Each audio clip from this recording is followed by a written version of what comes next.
ছোট প্যাকেট এর 16-22টা শেষ হয়ে গেছে, সবাই নিয়ে চলে গেছে।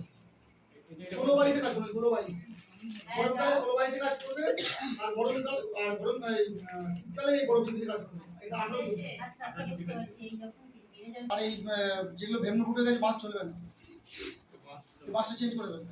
এই যে ভাঙা মাছটা পোকা লাগা ভেমনো ফুটা বাস চলবে না। ও তো পছন্দ হচ্ছে তো, ও থেকে কিনবো হবে।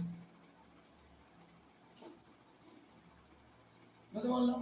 আর এই বাইরের জামা কাপড় একদমই চলবে না। আপনি যেটা মার্কেট থেকে ঘুরে এসেছেন, আপনি আমাকে আনতে গেছিলেন, আপনি আমাকে আনতে গেলেন, তো আপনি যেটা আমাকে পরে আনতে গেছেন বাজার থেকেই হোক বাইরে থেকেই হোক, সেটা কিন্তু এখানে ব্যবহার করা যাবে। বিকালে পিপিতে ছিদ্র কম, ছিদ্র বেশি হয়ে গেলে বেড শুকিয়ে যাবে। ছিদ্র যদি আপনি বেশি করে ফেলেন তাহলে কিন্তু বেড তাড়াতাড়ি শুকিয়ে যাবে, পিনেট শুকনো শুকনো বেরোবে, আপনার ফলনটা যেটা হবে যেটা মনের মতো হবে না, দেখবেন অনেক হালকা হচ্ছে। তাহলে ছিদ্র যে বেশি করবো মানে প্রচুর বেশি মাল হবে, এটা ভুল ধারণা।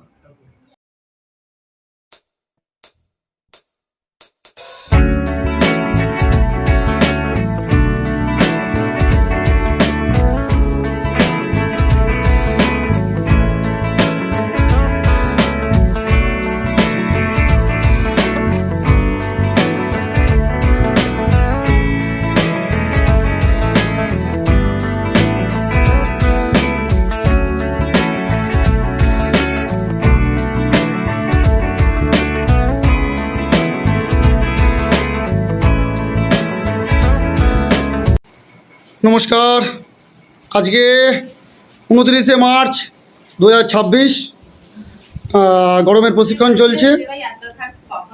গরমের ওয়েস্টার মাশরুম, কারণ গরমে ম্যাক্সিমাম ফার্মার কিন্তু ভয়ে ওয়েস্টার মাশরুম করে না, তো ভয় পাওয়ার কিছু ব্যাপার নেই। শীতকালের প্রসেসের থেকে একটু আলাদা, একটু দেখে শুনে নিলেই কিন্তু খুব সুন্দরভাবে কিন্তু ওয়েস্টার মাশরুম গরমকালেও করা যায়। গরমকালে ওয়েস্টার মাশরুম কিন্তু একটু যত্ন করে করলে, একটু বুঝে একটু জেনে করলে কিন্তু খুব সুন্দরভাবে কিন্তু গরমকালেও ওয়েস্টার মাশরুম কিন্তু ফসল ভালোভাবে পাওয়া যায়, মনোপ্রত ফসল হয়।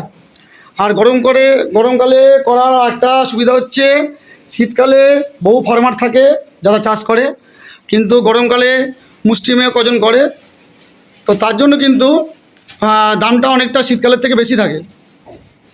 প্রোডাকশান কম হলেও কিন্তু দামে পুষিয়ে যায়।